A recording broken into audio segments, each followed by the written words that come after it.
আসসালামু আলাইকুম, কেমন আছেন সবাই? আশা করছি ভালো আছেন। আমরাও খুব ভালো আছি। আর আমি তাজরানী ব্লগ থেকে আমি তাজমিন। আর এই যে দেখুন, আমি বৈকালবেলায় চলে আসলাম আমার উঠান বাগানে। আর উঠান বাগানে আমার কিছু কাজ আছে, সেটা আজকে আপনাদের মাঝেই শেয়ার করব। আর এই যে দেখুন, আমার কয়েক রকমের পাতাবাহার, বেশ পাতাবাহারগুলো দেখে সুন্দর লাগছে, তাই একটু আপনাদের মাঝে শেয়ার করলাম।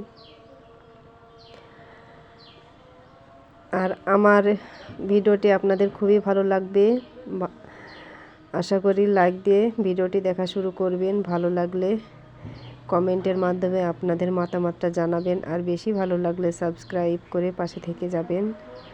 আর এটা হচ্ছে বেগুন গাছ, রাসায়নিক সার বীজ ছাড়াই এই গাছটা। আমি রাসায়নিক সার বীজ ব্যবহার করি না, আমি বাড়িতেই জৈব সার তৈরি করে আমি গাছে দিই। গাছগুলো খুবই গ্রোথ হয়েছে।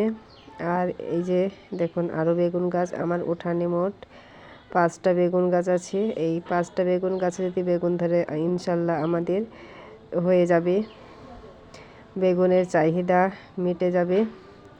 আর এটা যে দেখুন, এটাও আর একটা পাতাবাহার। আর ছোট্ট একটি টবে লাগিয়েছিলাম, টবটাও ভেঙে গিয়েছে। আর এটা দেখুন মানি প্ল্যান্ট গাছ, এই মানি প্ল্যান্ট গাছেরও টবটা ভেঙে গিয়েছে। তাই ফেলে দেওয়া জিনিস দিয়ে আজকে আমি এই গাছ, ফেলে দেওয়া জিনিসেই আজকে আমি এই গাছ দুটো লাগাবো, সেটাই আপনাদের শেয়ার করব।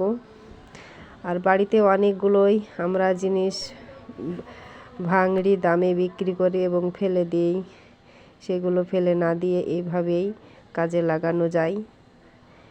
আর এই যে দেখুন, এই যে বস্তা ছেঁড়া দেখছেন, আর এই বস্তায় মাটি ছিল। ছাদে বেশ কয়েকটা গাছ ছিল, সে গাছগুলো নষ্ট হয়ে গেছে। আর মাটিগুলো ছাদেই ছিল, তাই আমি ছাদ থেকে এভাবে ফেলেছি, আর ছড়িয়ে ছিটিয়ে পড়েছে। তাই এই মাটিগুলো এখন আমি ঠিকঠাক করে নেব। আর এই যে প্লাস্টিক বস্তায় এগুলো বেছে ফেলে দেব। আর এই মাটি দিয়ে আমি মাটি করব, মাটি আপনার টবে রেখে দেব। টবে রেখে আমি গাছ লাগাবো। আর আরও দুটো গাছ আমি লাগাবো। দুটো গাছ বলতে টমেটো, শীতের সবজি আমি লাগাবো। আর শীতের সবজি বেশি সার বিষ লাগে না, অল্প বাড়িতে তৈরি করা সার বিষেই অনেক শাকসবজি, ফুল ফল সবই হয়। তাই আমি নেমে পড়েছি কাজে। আর এই যে দেখুন, এখন আমি মাটিগুলো তৈরি করে নিচ্ছি হাত দিয়েই। আমি ভালো করে ঝুরঝুরে করে মাটিগুলো তৈরি করে, এই যে দেখুন, এই ফেলে দেওয়া জিনিস বলতে এই যে দেখুন, এই সব বালতিগুলো বাড়িতে আমরা ব্যবহার করেছি আর ফেটে গিয়েছে, এগুলো আর কাজে লাগে না, এগুলো আমরা ফেলে দিই। তা না হলেও আমরা হয়তো ভাঙড়িওয়ালার কাছে বিক্রি করে দিই। এই সব জিনিস বিক্রি না করে, ফেলে না দিয়ে বিক্রি করে ক টাকা হয়, 2-5 টাকা হয়। এতে তো আমাদের এই 2-5 টাকায় তো আমাদের প্রয়োজনে মিটে না। তাই বিক্রি না করে, ফেলে না দিয়ে এইভাবে গাছও লাগানো যায়। আর এই যে দেখুন, অফ ক্যামেরায় দুটো টমেটো গাছ লাগালাম। এবার আমি জল দিয়ে দিচ্ছি। আর এই যে বাড়িতে তৈরি করা গাছ থেকে যদি শাক সবজি ফল পাওয়া যায় তো খুবই আনন্দ লাগে। আমি প্রতি বছরই শীতে আমি টমেটো গাছ বাড়িতে হয় আমার। আর শীতে আমরা টমেটো বাড়ির গাছে থেকেই আমরা খাই। আর তারপরে এই যে টমেটো গাছ দুটো লাগানো শেষ হলো, তারপরে আমি চলে আসলাম এই যে মানি প্ল্যান্ট গাছের এই ভাঙা টবটা আমি ভাঙা টব থেকে গাছটা তুলে নিচ্ছি।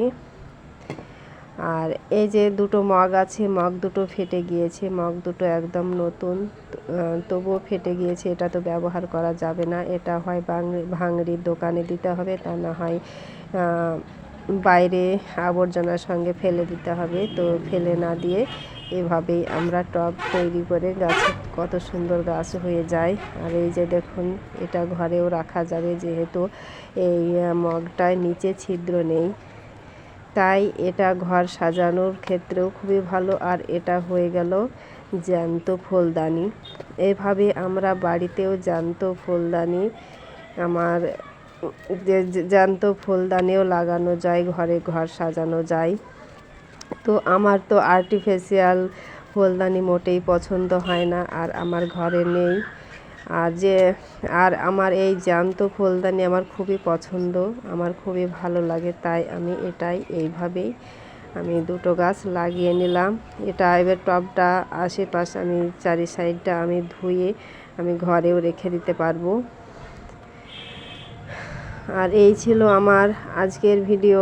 আপনাদের কেমন লেগেছে অবশ্যই কমেন্টের সাহায্যে আপনারা জানাবেন। আপনারা যদি কমেন্ট করেন আমার আরও নিত্য নতুন ভিডিও দিতে উৎসাহ বাড়বে। আর এই যে কয়েকটা মরা পাতা ছিল সেগুলোও আমি তুলে তুলে ফেলে দিচ্ছি, তাহলে গাছটাও পরিষ্কার হয়ে যাবে। আর এই যে জল দিলাম। এ তো হয়ে গেল আমার আজকের মতোই কাজ। আর আজকের মতোই ভিডিওটি শেষ করলাম। ভালো থাকবেন, সুস্থ থাকবেন। আল্লাহ হাফেজ।